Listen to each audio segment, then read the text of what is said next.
Good evening, everyone. Welcome to the Critical Design Review event for the Caltech Air and Outer Space Club.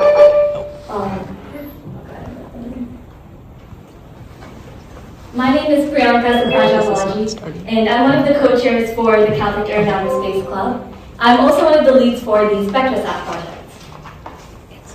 Hi, I'm Noah Howell, the other co-chair of the club, and I'm the project lead for the Lunabotics project.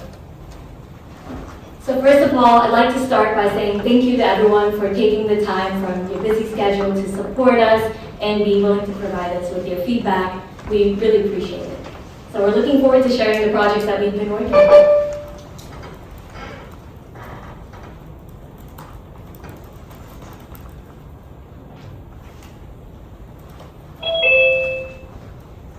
So this is the agenda for today. We're going to be starting with a short club introduction, and then moving on to our first project, which is SpectraSat. We'll then have a question and answer period for that, and then have a short break in between.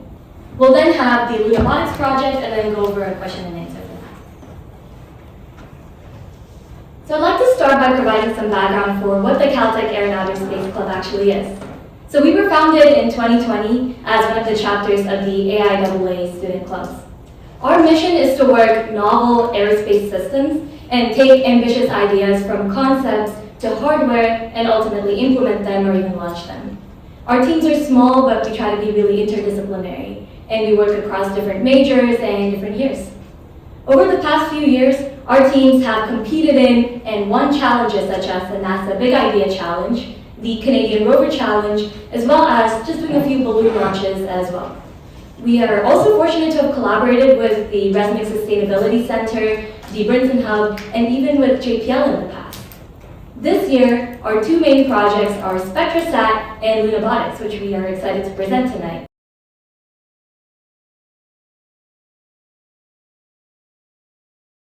Our CDR for the Lunabotics rover.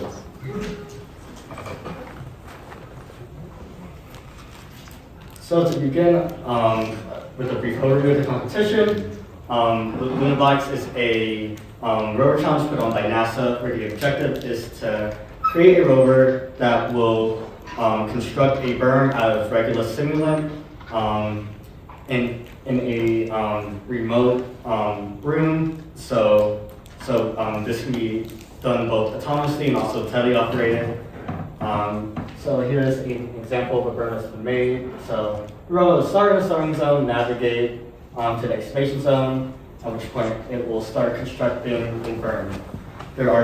This year there are 50 teams competing in the qualifier at University of Central Florida, and then the top 10 teams will advance to the finals at Kennedy Space Center. Yes, so we are scored based on a few factors. The first is the volume of the berm per unit mass of our rover, the volume of the berm per unit watt hour consumed, the bandwidth we use in communicating with the rover, how well we mitigate dust, and finally our autonomy, to what degree is our robot autonomous. There are several requirements that our robot must meet. The first is that our system mass must be below 80 kilograms. We must be able to fit in a 150 by 75 by 75 centimeter box. We must communicate over the IEEE 802.11 wireless protocol. We must transmit no more than 4 megabits per second of data. We cannot bulldoze regulars to build our berm, so it must be lifted up, and we cannot use the coarsest walls for rover navigation. And there are also several performance measures that we are using internally to try to make sure we have an effective rover. We are targeting a 44 kilogram system mass. We are targeting a max power draw of 615 watts, but a nominal draw of 300 watts. We do not want, we're targeting less than 2 megabits per second of data usage. We want, our primary goal is for autonomous navigation, but if we do have time, we are trying to implement autonomous excavation and dumping, and we are targeting an operational speed of 3.5 miles per hour. So here is what our robot currently looks like. We have a modified rockability system. We're using a bucket scoop for the excavator. Not pictured is the lidar that will also be on the rover, but we do have the depth camera on there. So we are now moving on to the drivetrain. Hi, I'm Kevin. I'm a junior studying mechanical engineering, and I'm the drivetrain lead. So an overview of our drivetrain system is that our rover has a 6-wheel drive system, which will help us distribute the weight and increase the amount of wheel contact with the regolith, which in turn will improve our traction and maneuverability. Each wheel will be individually chain-driven by a dedicated brushless motor, allowing us to individually control each wheel and provide the torque and torque vectoring needed for maneuvering, pushing, and excavation, while keeping the drivetrain modular and easier to maintain. We also incorporated a suspension system that will adjust each wheel independently to help keep the wheels in contact with the ground, which will help maintain traction and help us sustain clearances while driving over uneven terrain or during digging operations. The wheels themselves will be combined through machined aluminum rims with 3D printed tread segments, allowing us to iterate on our tread design and optimizing traction. Because the regolith dust is abrasive and intrusive, we are incorporating 3D printed dust enclosures to help protect our chain drive and motors. Overall, the rover will be 30 kilograms and have a ground clearance of about 10 inches. The rover chassis will be built out of aluminum panels mounted to aluminum T-slotted frame bars, which will allow us to rapidly assemble and easily modify our chassis during development process while still maintaining structural rigidity. This modular design also makes repairs and adjustments easier during testing or the competition phase. The aluminum panels still also provide coverage for our internal components, help improve dust tolerance since regolith stimuli can easily damage our electronic hardware. To improve serviceability, we also incorporate clamps, hinges, and access holes, which allow for quick access to wiring, suspension components, and without needing to assemble the entire rover. Internally, we will also incorporate acrylic mounting plates for securing the battery and electronics, keeping the system organized. The overall rover dimensions were chosen in a way to efficiently package everything while leaving space for the suspension system and wider wheels for increased traction, while also being within competition limits.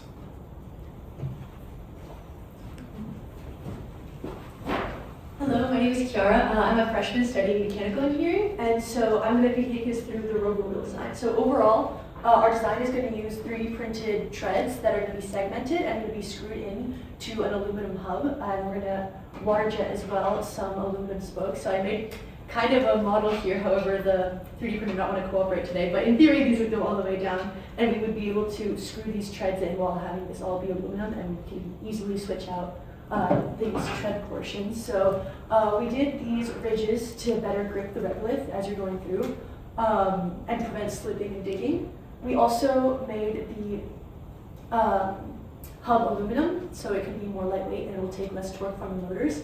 Finally, we also decided to have the treads be segmented and 3D printed so that we'd be able to easily repair them if they're damaged, and also test various iterations of tread design. Further, for our suspension, we're going to do the 6-wheel rocker bogie suspension that's typically used for planetary rovers. So this type of suspension will allow us to be able to traverse through uneven terrain and maintain all the wheels on the ground as we're going over obstacles. We also, we're going to change it slightly from our past year design in that we're going to have additional offsets because of some motor changes that we made. But other than that, it's largely going to be borrowed from a previous year's rover design since we have a lot of time constraints and we've already tested this to know it's reliable. I'm David Motto. I'm a freshman planning to become a mechanical engineer, and I'll be taking us through the motors of the drivetrain.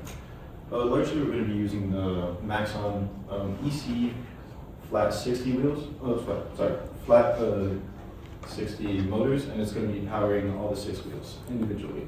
There's a 26:1 gear ratio. It's going to output 14 newton meters as a nominal torque, and then stall torque will be 65 newton meters. It's going to be spinning at 125 RPM, which is going to be enough to power altogether the rover moving.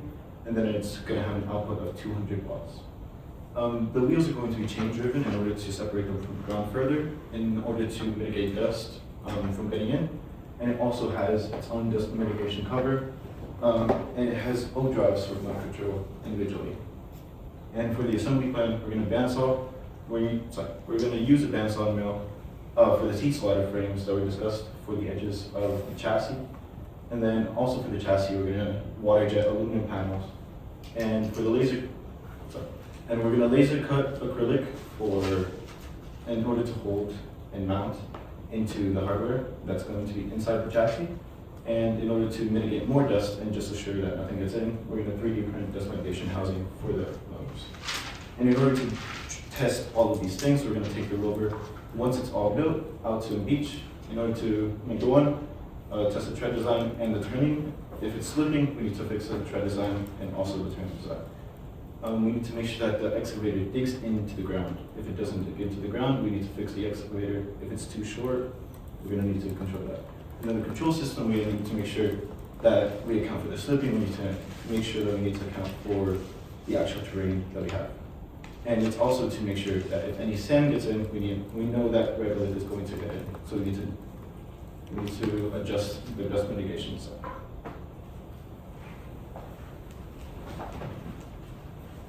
For the design failure mode and effects analysis, drivetrain reliability is one of our main concerns. In order to have an effective excavation and movement in the loose regolith, the main risks that we identified are chain derailment or wear in our drivetrain because of the abrasiveness of the regolith, in addition to low traction from the wheel treads and loosening in the rocker bogie suspension joints. These issues could lead to reduced traction, uneven driving, or even loss of mobility. To mitigate these risks, we will incorporate chain tensioners and alignment checks on our chains, and as well as testing multiple iterations of our tread designs. And for the suspension, we'll use lock nuts and periodic tightening. During testing, we monitor all of these components throughout and conduct inspections as well. Continue on to that, we also evaluated risks related to the motor system and the chassis structure. So the main concerns we are looking to mitigate are motor overheating under high or stall torque loads, and also potential frame deformation that can misalignment the drivetrain or suspension. To address this, we implemented current limiting and thermal monitoring of the motors, and we also reinforced key areas of the chassis that will experience more stress or loads. These analyses will also help us identify the most critical reliability risks early on in our design and testing process, and help us design towards a system that will be able to prioritize mobility, durability, and maintainability.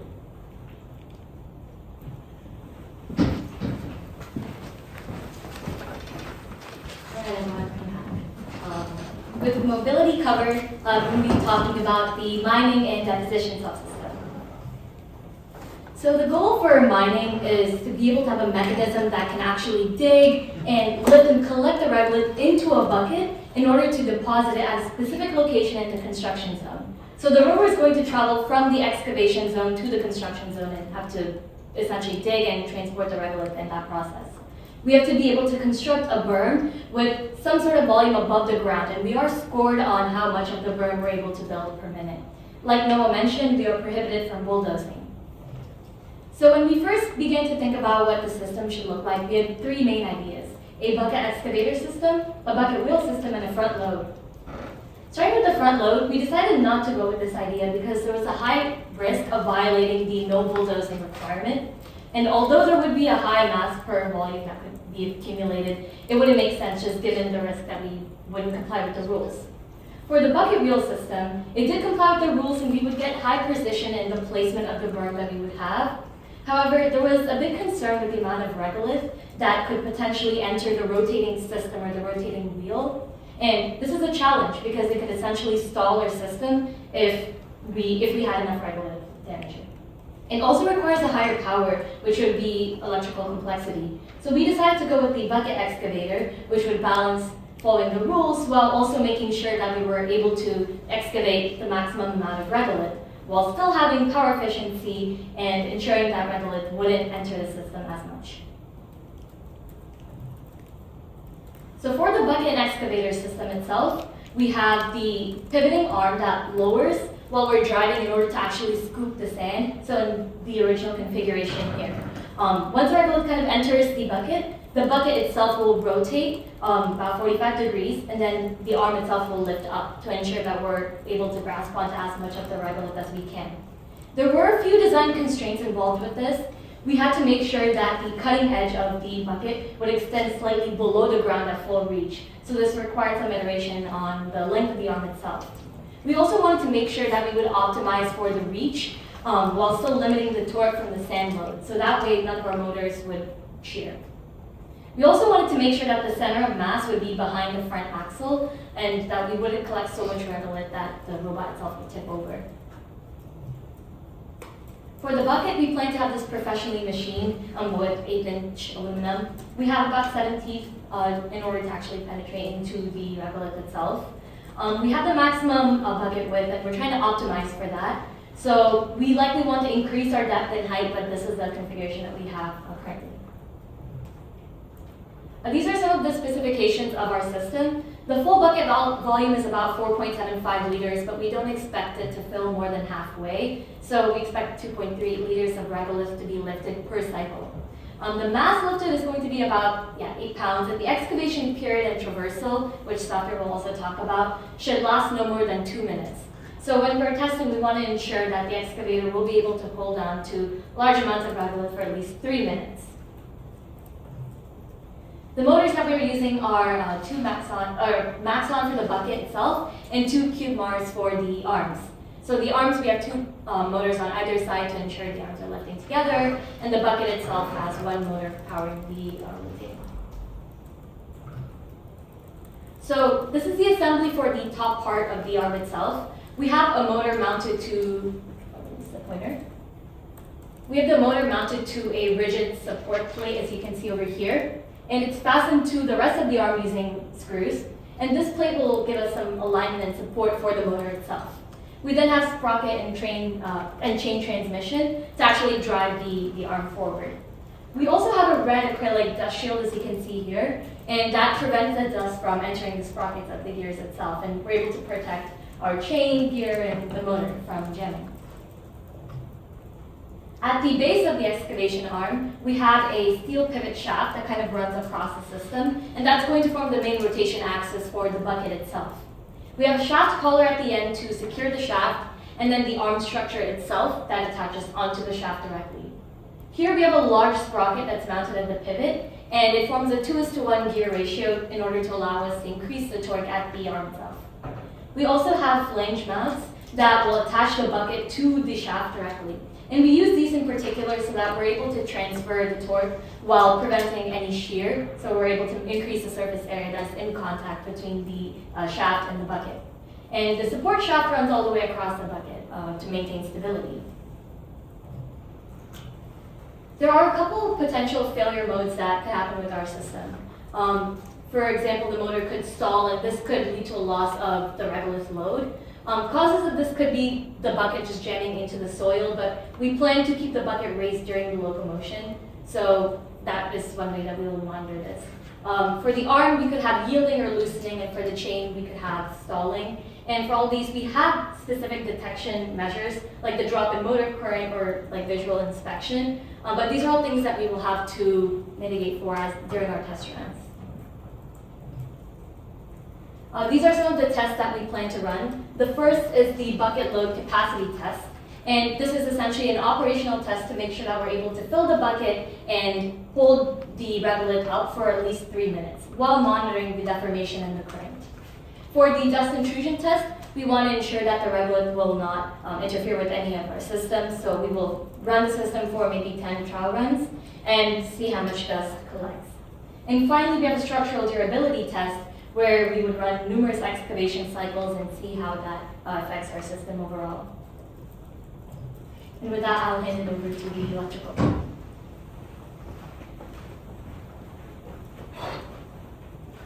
Hello everyone, I'm Richard Lee. I'll be presenting the electrical subsystem to y'all.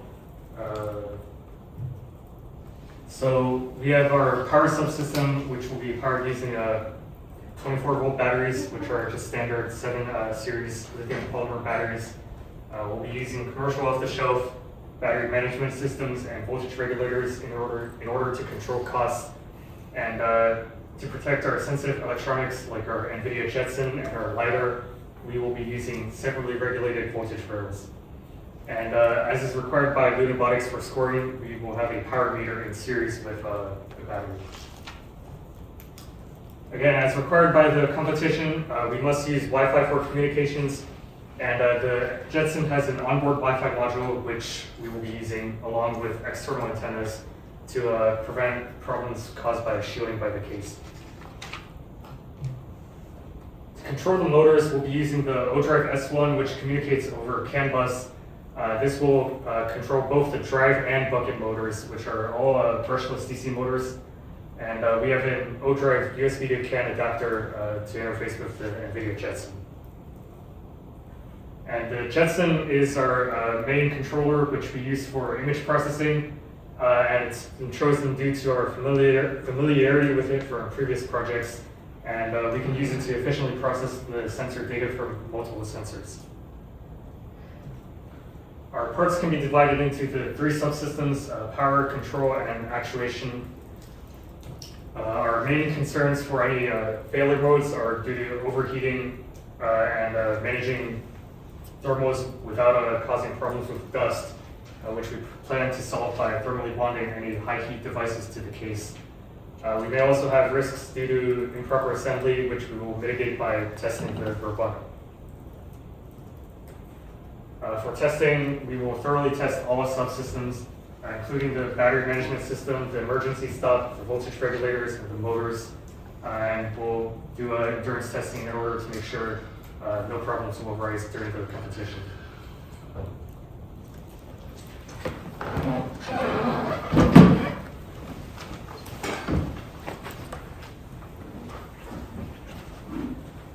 Hello, we are the software team. My name is Ashwika. I am a freshman and I'm majoring in computer science. I'm part of the team. Okay, yeah, so sharing basically an overview of what we as a software team want to do. There are multiple different types of autonomy challenges that you can complete as a part of this Lunabotics challenge. And we're going to be focusing on travel automation. So we want to autonomously travel through the entire arena from the construction zone to the excavation zone. And it's going through like a randomly ranged obstacle course. And we'll show you that on the next slide. And some of the requirements. So it needs to be a fully autonomous traversal. We can't have like point-to-point traversals where like our rover kind of detects like a destination, we go straight there. No, this needs to be autonomous. We need to be able to detect certain like obstacles. This will be craters and boulders, and dynamically path plan based on these obstacles. Additionally, we want to ensure that there's stable localization despite the irregular terrain that can cause wheel slip and slide and other things that can cause irregular sensor data. Yeah, so a little bit more on the challenge expectations. So we're going to be starting our autonomous traversal in the construction zone, and we want to go to the excavation zone.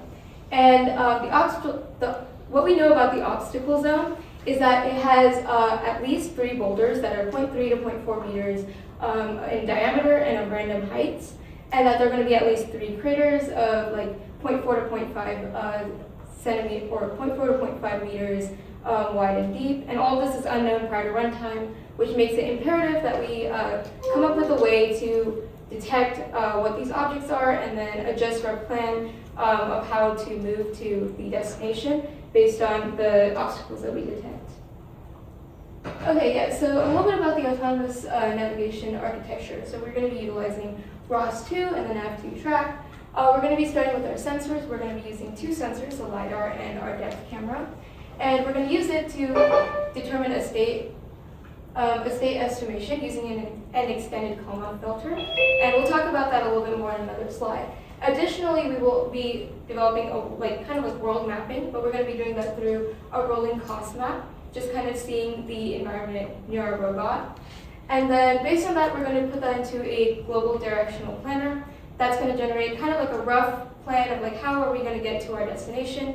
However, to refine that and dynamically change that based on obstacles we might run into, we'll be using a local trajectory planner using NAV2 regulated, I think, pure pursuit, RPP.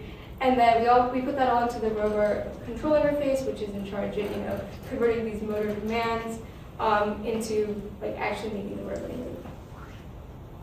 Yeah, so a couple of things in our navigation design philosophy.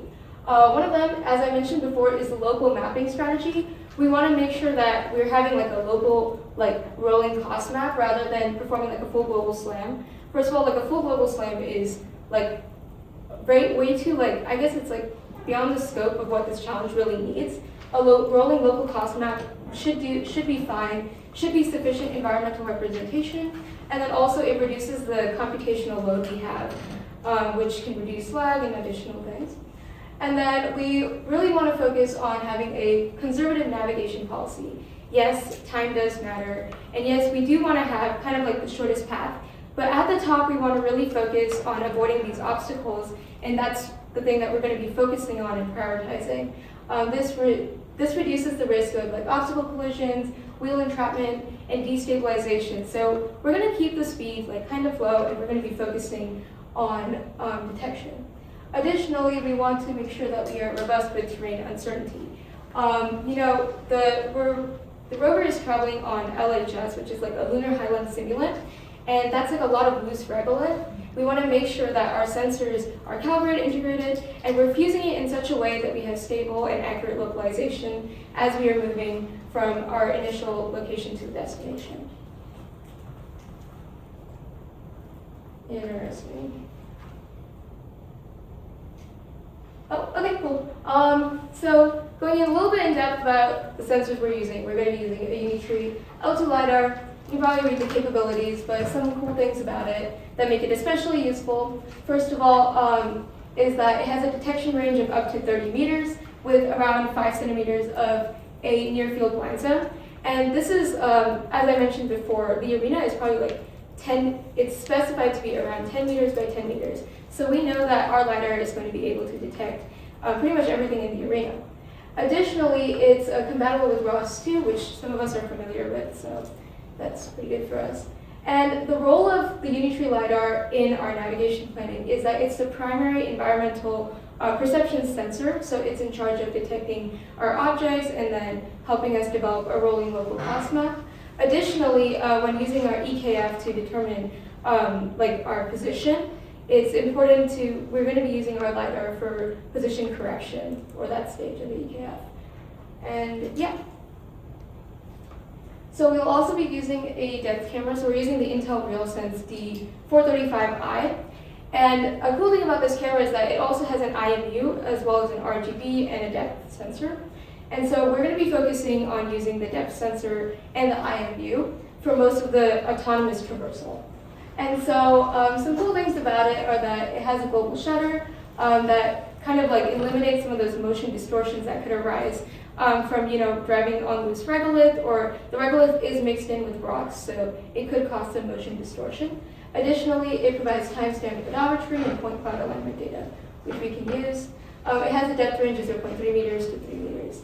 And its role in the navigation system is that it kind of complements the LiDAR. The LiDAR is the primary object detection sensor, but the depth camera complements it, reduces blind spots by,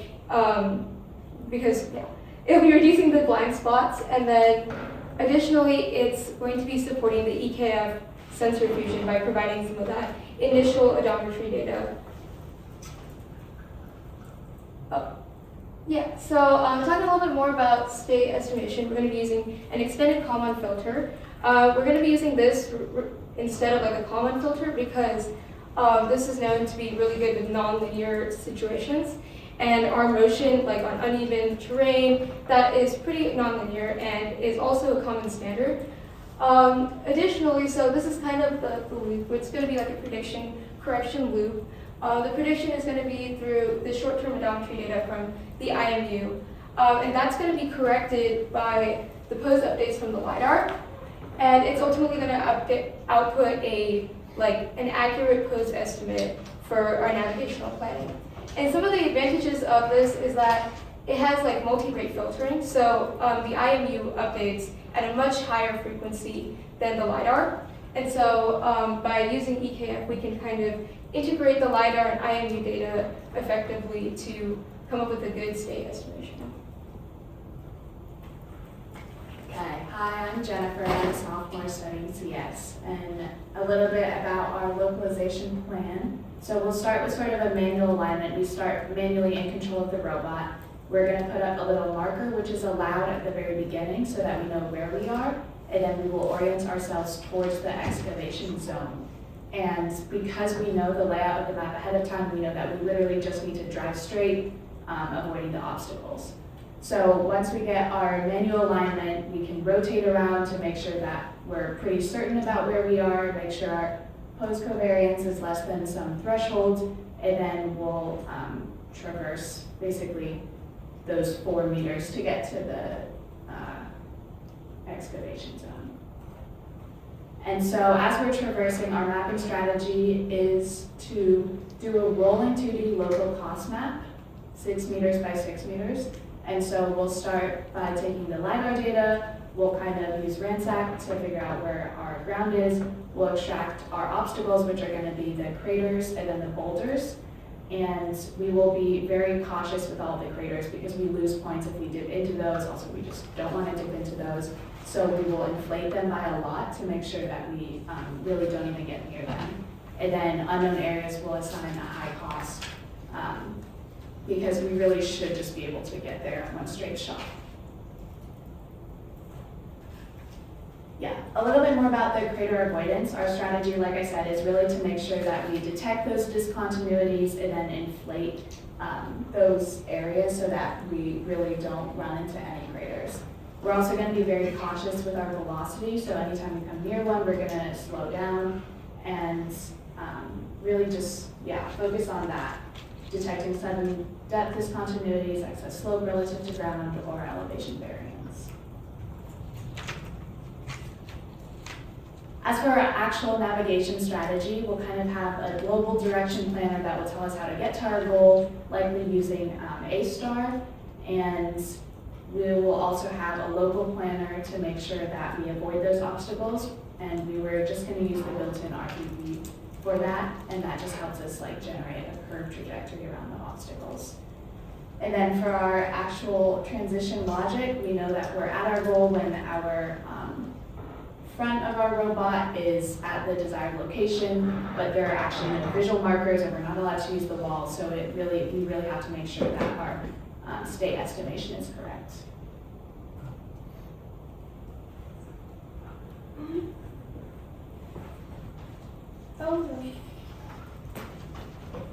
Hi, I'm Maya. I'm a junior studying CS and I'm a software lead. I wanted to start by showing what the sensors that we talked about before, what their inputs look like.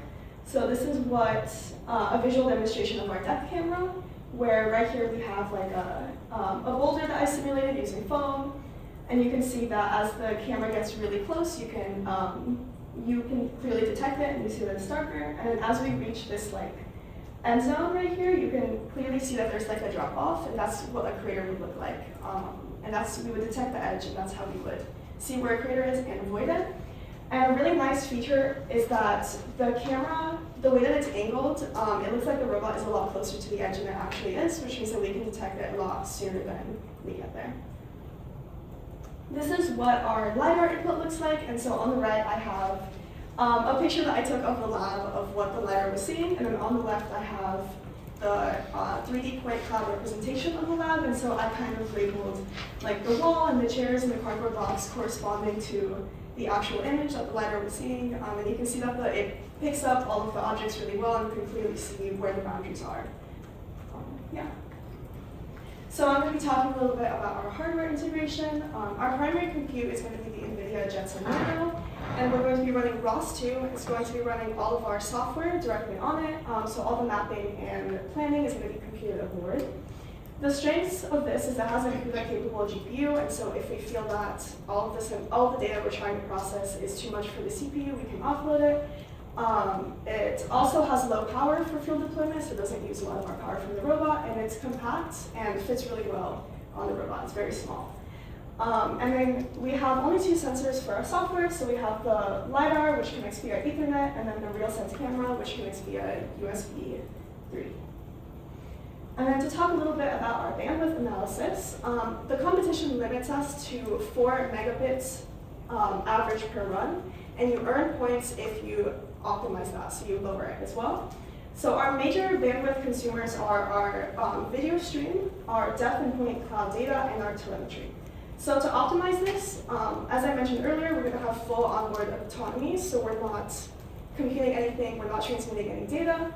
And that also means that our autonomy performance will be independent of how our network connection is. And then to optimize our bandwidth for our video, we're only going to have one video stream from the depth camera. We're going to have a hardware accelerated H.264 compression, and we're also going to stream it at 720p at 20 to 30 frames per second. This should be 2 to 3 megabits per second, which gives us 1 to 2 megabits of in case something happens, and we just need the extra room. And we use the RGB from the camera when we're first detecting our markers, so we can orient our robot, and then we turn it off because we don't need that anymore. And then for teleop, where you have no continuous LiDAR or depth cloud streaming, it's all going to be a 2D rolling cost map. Our telemetry is going to be fixed at a very low rate, and our debug data is only going to be sent if we realize that something's wrong, basically. And we're also going to have 1 to 2 map updates per second, and so it's not going to be too much data that we're transmitting at one time.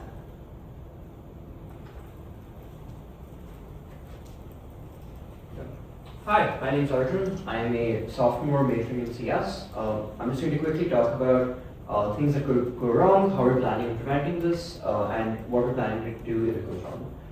So one thing we're concerned about is errors from the IMU odometry based on the depth camera. Essentially, it's possible that noise accumulates in this over time. So we're going to be using both this and the LiDAR, so we'll be correcting this with LiDAR frequently, as you saw earlier. And we'll be looking at the covariance with the LiDAR and downweighting the IMU if we're seeing that high covariance in the error. Similarly, if there's error in the LiDAR, which is particularly likely to happen over a featureless or dusty terrain, we'll similarly look at the covariance and fall back to the odometry if necessary. Another potential problem is the depth camera doesn't work for short-range hazard detection, which is currently our primary method of doing so. We can fall back to the LiDAR essentially when it detects a discontinuity, because that would likely correspond to a short-range hazard. And this would avoid the problem of incorrect navigation with respect to the hazard. For the extended Kalman filter, it's possible that due to disagreement over time, we get an invalid pose or dangerous path as a result of our faulty centrifusion. So we'll be tracking the covariance and rejecting extremely spiked updates and reverting to the last known safe state. Finally, Maya talked about this a bit already, but essentially the Jetson only has a limited amount of capacity. It's possible that we give it too much of a load, as a result of which motor commands aren't being put out at the rate we need. And therefore, we're going to have two things. The first is we're going to track the rate at which we're giving out commands, so we're going to have a watchdog for that. And if we're going too slowly, we defer back to the last safe command, and we downsample inputs to improve the load in the Jetson. So some other points on how we're trying to prevent faults. So like I mentioned, we're aiming for a fixed rate in the control loop. We're going to a priori downsample point clouds and cap the map size, and we'll watch the timing monitor, and we'll hold it back to safe value if we miss the deadline. For sensor faults, we're tracking the covariance, and we'll fall back to the other sensor if one sensor fails. And if confidence falls with the depth camera too much, we just disable that and fall back on the LiDAR. For navigation safety, we're going to impose a limit on the max speed and angular rate and angular output of our control stack.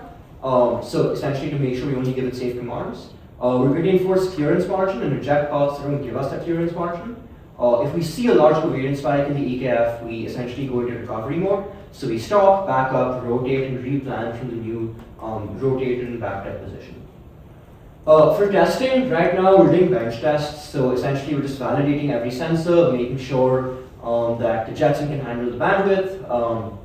that all the sensors are giving us sensible data, that the Kalman filter is giving us reasonable values when we do have a ground truth for the pose. We're looking at the motor PID step response and making sure that there isn't too much oscillation there.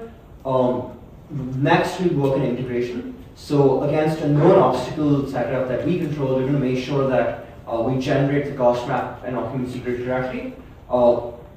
We saw a bit of this earlier with the video for the sensor, but essentially in a real robot, we want to make sure that we get a high cost near certain drops, and also we need to make sure that we're clamping unsafe commands from a navigation stack.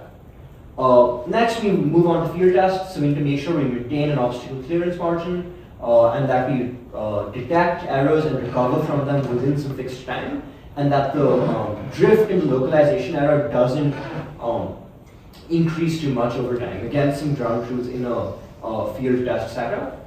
Finally, to verify, we'll generate some Monte Carlo simulations across random obstacle layouts and test our planning modules in there. We use sensor data recordings and use a hardware-in-the-loop approach to verify consistent behavior across these recordings to make sure that our stack is working correctly. And finally, we're going to do residual analysis of the actual pose versus the predicted pose at marked positions so we have a ground truth value. So that's kind of how we're trying to make sure that our software works correctly.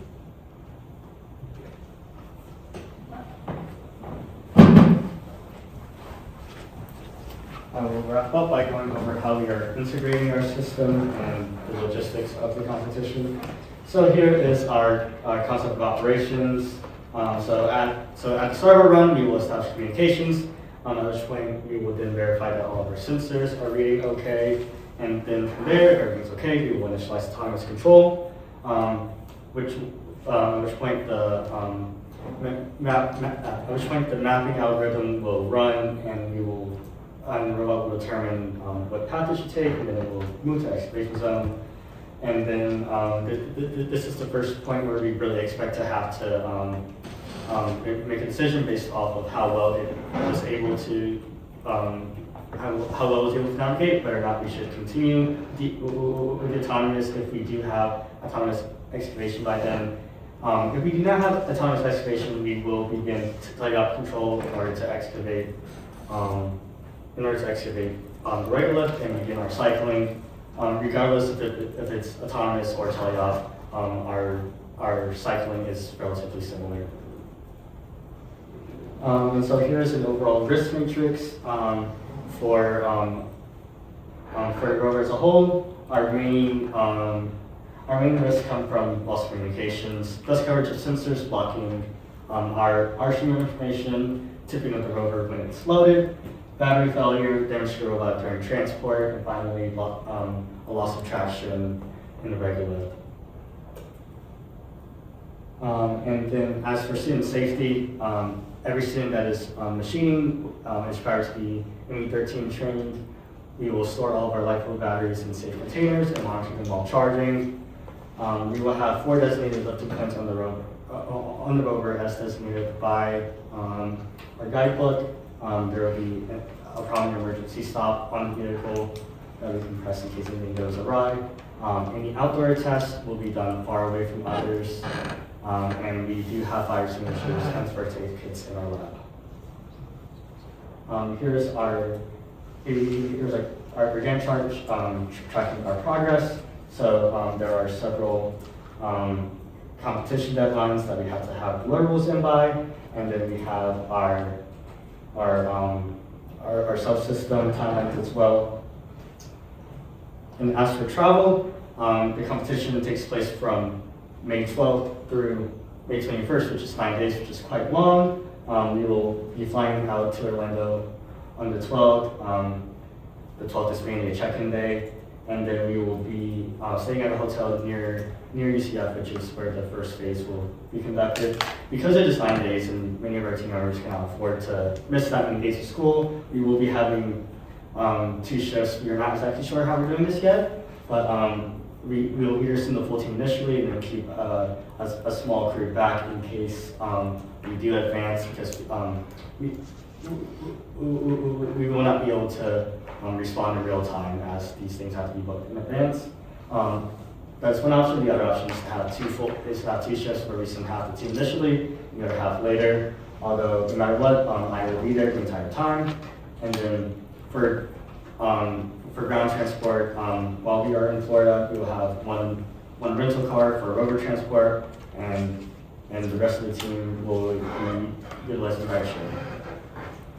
In order to transport our robot, we have two options. We could either ship it or we could bring it on the plane with us. So we are choosing to check the parts on the rover as luggage.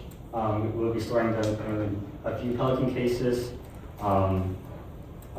partially disassembled. There will be air tags so they can be tracked. We chose this over shipping because it is much easier to track down if it is lost, and we have a smaller chance of delays. Finally, for our budget overview, we estimate the robot itself to cost in the ballpark of $5,000, and our travel to be our main expense at $10,000. We have been granted $10,000 by the House of Fund, which is slightly less than our requested amount, and to cover our travel, which is very fortunate. We are also expecting to receive $1,500 from the Retreat and Travel Fund, and we have received $1,500 from ASCID school funding.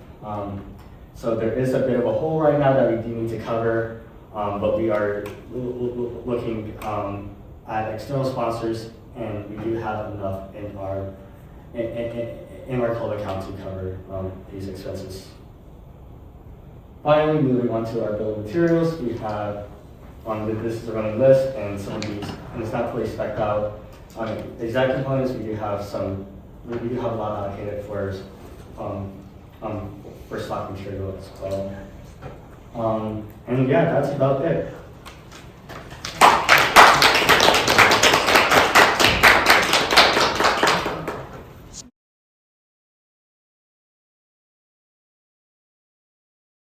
Can you bring up the rubric again? The score is Rubric, yes.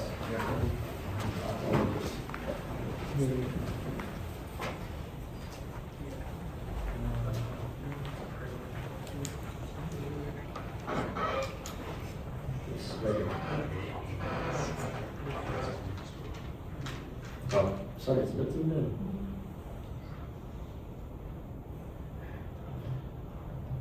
There we go.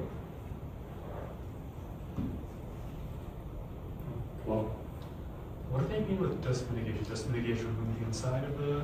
so there's a few metrics that I condensed on here.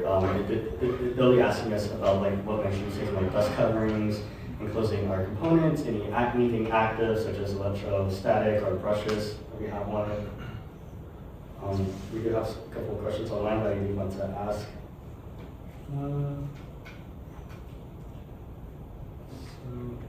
When you say regular, do you mean find sand on the beach or? We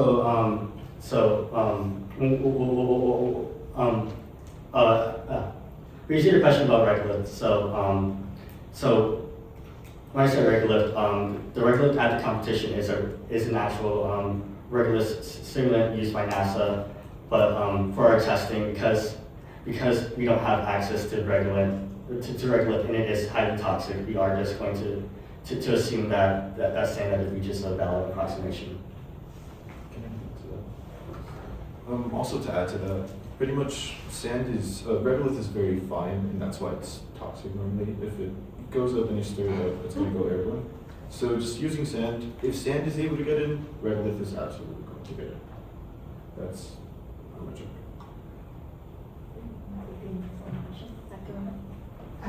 I really liked your autonomy setup and the functional breakdown of what all the pieces were and like how they worked together. I think it's a really good system. The big part that I was missing was the performance piece of it. So you talked about all the functions, how you're going to use an estimation, how you're going to use path planning, the keep out zones around the craters, but you didn't talk about, like, did you actually do an assessment of the performance of whether your sensors had an accuracy to estimate the level that you could drive given the constraints and actually make it through the field?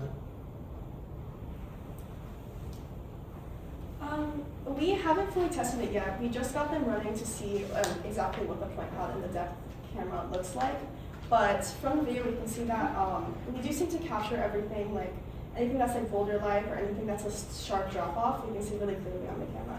So we should be able to capture everything that's relevant. We're kind of playing a game that's like other teams have done this using the same technology, so hopefully it's feasible for us too. Okay, so your choice of sensors and stuff was based on other teams have used the same things and Yes. successfully done it, so you're assuming that. So that we can make it. I would try to do that analysis for yourself and then also look at the rates at which you need to collect that data for your particular bandwidth and speed that you're going at, because that will significantly bound what performance you can get or how to actually tune your system. So similarly, like, you said a lot of good things about being very conservative in navigation, but can that put you in a situation where legitimate ways the field could be arranged, you're just like stuck, right? You're like, I can't do anything because, but actually you have a pretty robust mechanical system, right? So let's say you go to the edge of a crater, but not all the way in it. You've got 5 3/4 wheels out of the crater. You're not gonna fall in and die. You know, so maybe you don't need 2 whole feet around it. I'm not saying that's the right answer, I just, as a question to think about, right? And then the other thing just on autonomy is a lot of great stuff about navigation. Are you gonna have time to play a little bit with doing the scoop and dump? That's like a little bit coordinated. There's sort of several things maybe kind of going on there.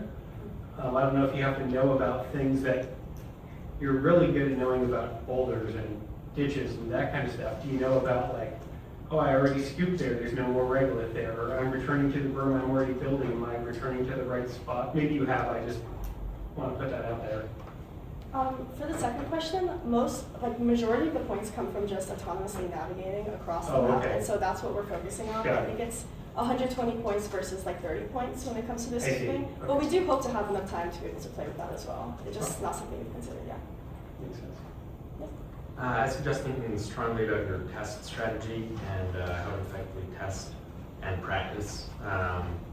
In particular, it seems like a lot of, well, are you going to plan on having like a test environment set up here to be practicing in that's the same dimensions, et cetera? We don't have the space or the resources to create like a full test environment, so that will be a challenge. So that we will likely encounter some things that we have not been able to test. Understood on not being able to have a test environment with regolith. You could probably still get a lot of value out of just a hard floor test environment for navigation purposes, et cetera, including mock rocks, et cetera, you can put in there that would be, viable to set up in a lab here, or, set up out on, set up out on pavement somewhere or something you could set up and, run through that. You get a lot of value out of testing the navigation stack there instead of just waiting for your beach trip, which, maybe a couple of them, but you're not going to be, going up to the beach to test every day. So think about what you can do feasibly here so that as you're testing and developing, you can test every day, new software being written, new hardware being integrated, test it out quickly, iterate there. Do a couple of tests with realistic sand and regolith. So, do that beach trip where you're practicing specifically the scooping behavior, make sure that sand doesn't get in your key components, etc. But don't let the lack of sand and regolith available to you here hold up your, rapid, testing, including in a, realistic setup, and practice that as much as you can. Yeah, excuse me, I still have a frog in my throat. With their 2 suggestions, I would encourage you to think about this problem, either do an analysis on the computer or actually just use paper and look at things real scale. I like what Kyle said about, is there a possibility, given the size of rocks in your keep out zone, that you've actually built a fully blocked out course for yourself, right? So if you had that margin and you can play around with the placement of things on your field, you get a better sense of what constraints you're having, and if you have to be tolerant to losing some of those points by entering part of a crater. So definitely do some mock experiments, and having done some driving in that not realistic environment will really make your beach day more productive when you actually have the right look. I also wanted to highlight, I like what you're doing with your bucket design, with the features on the shaft and the collars, I would think about maybe using something keyed or clocked so that you are more likely to retain all of those elements, and that something might not just slip off or come apart with your sprocket, gear, chain setup. I really did like the trade study you guys did on the excavator. I thought that was really slick. Yeah, so this is great, first of all. One concern I have is the integration of all of these components involving detection of the scene, the response logic, and in particular, using the LiDAR and the camera system in a coupled way, I could see could lead to some very interesting failure modes. So have you done that yet? Are you bench testing that? What are you, is there some experience with using a LiDAR and then a stereo camera system as a backup? What are your plans for verifying and validating that that's going to work? We're currently in the process of integrating those and like stress testing and seeing what like the failure modes are and how to navigate those. It has been used before and it was pretty successful. We're a little limited because for localization, we don't really want to use wheel encodings to figure out where we are because the regolith will make the wheel slip a lot, which means that we could very easily misinterpret where our hose is. True. Yeah. I really love the entire setup. The scoring rubric, the system requirements, the bill of materials, you provided context to everything. And with that, and this probably is a little bit late, your team's goal is to crush the competition. And everything you're doing is what are you doing this and why? For instance, can you move for the dust mitigation? Why are we mitigating dust? Who cares? It's a low score. If you're worried about it, don't put aluminum panels on. Yeah. Wrap the components in aluminum foil and Capcom tape the heck out of it. Think about things.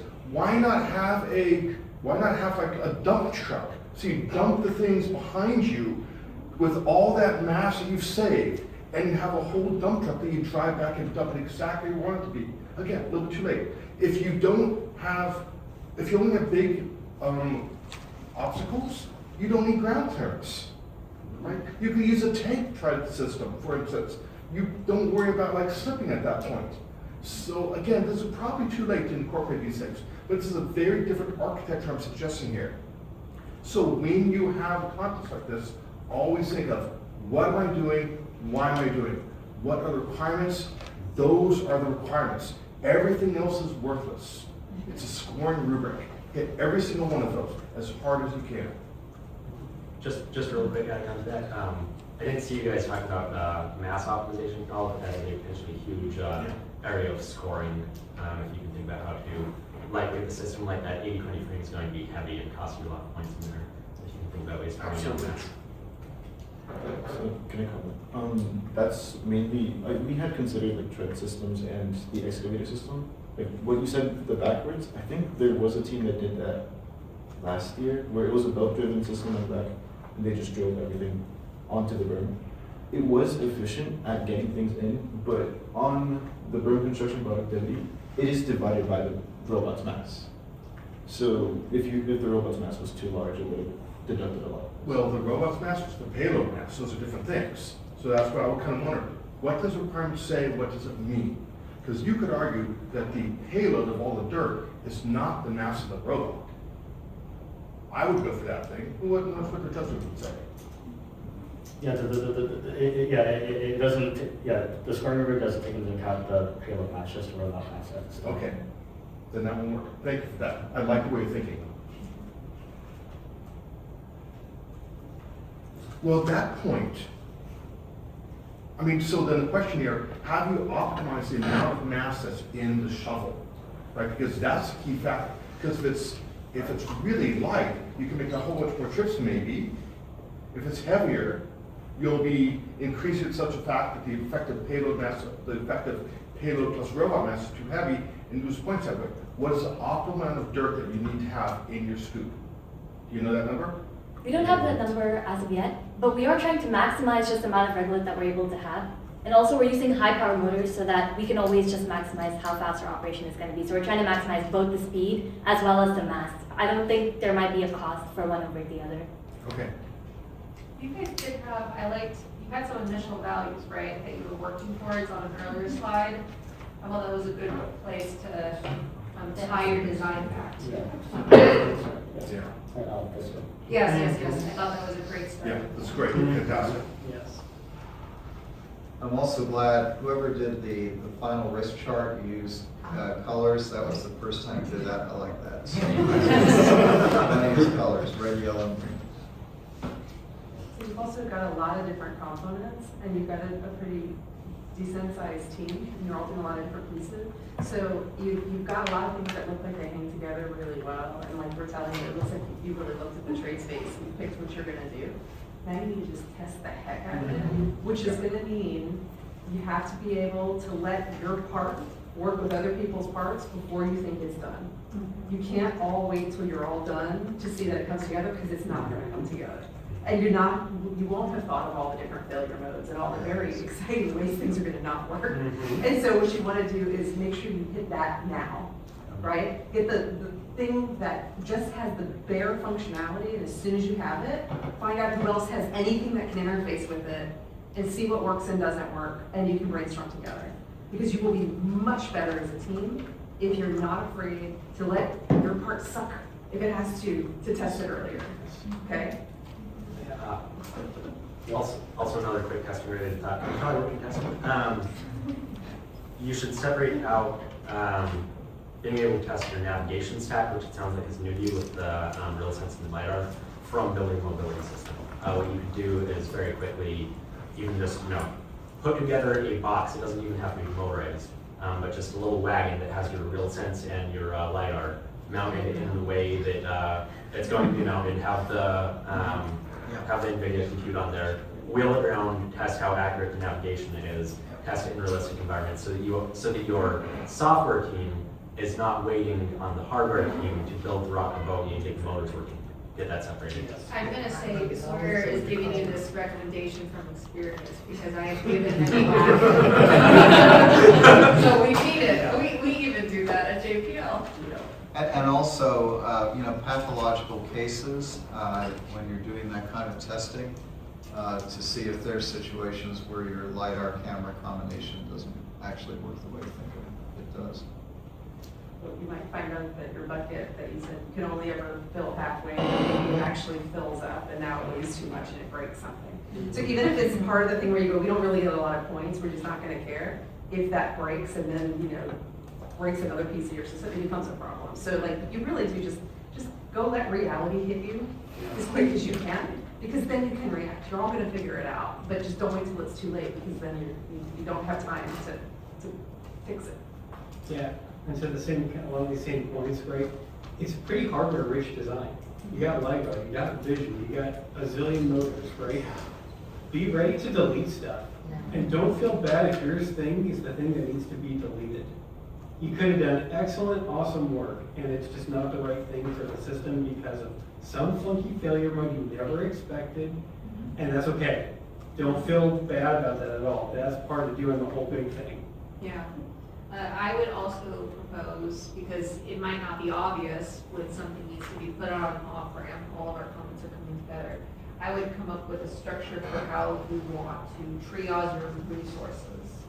So maybe once a week, everyone gets together and you rank the problems, and then because you have a limited budget and you have limited time because you have other responsibilities, you are able to, at this meeting that you've pre-decided, we're going to talk about how to handle resources to mitigate upcoming issues, every other week, and you're able to work as a team to reallocate resources, because that might be the reason someone's component gets scrapped, is because there's just not enough resources, and that person's time needs to be put on something that carries more point scoring capabilities. And pre-deciding how you're going to arbitrate that will go a long way in terms of also helping you guys stay on that team element and reduce any possible just strife over those big decisions.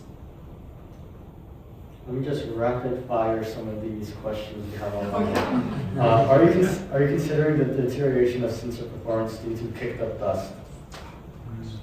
No, that's not being an issue, right? I mean, but this contest is how long? It's 30 minutes. I still don't think it's gonna be an issue. What LHS. Which specific one? Like GRC one? Different Simulant? Yeah. Yeah, so Lunar Highlands simulant.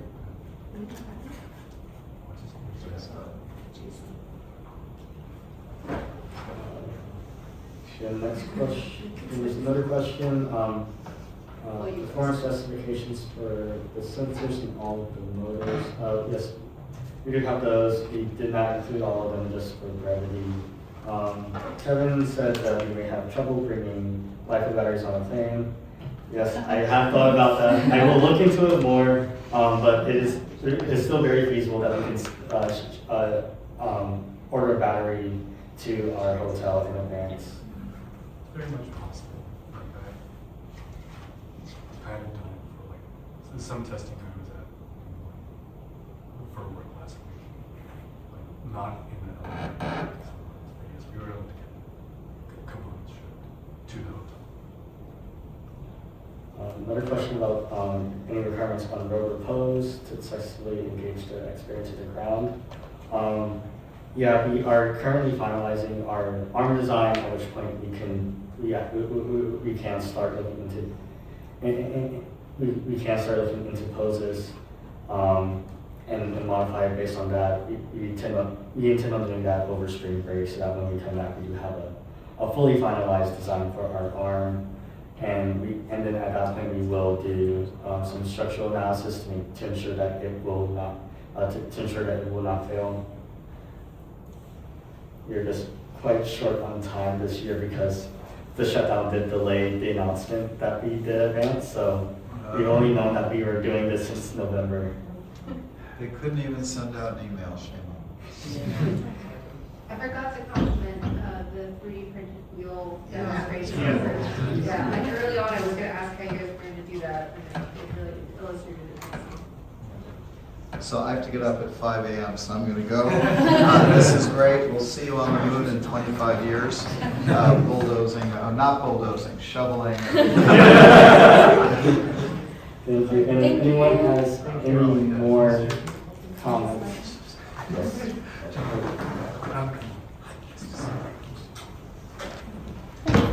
Yeah, any more questions? My email is below and hello at Caltech.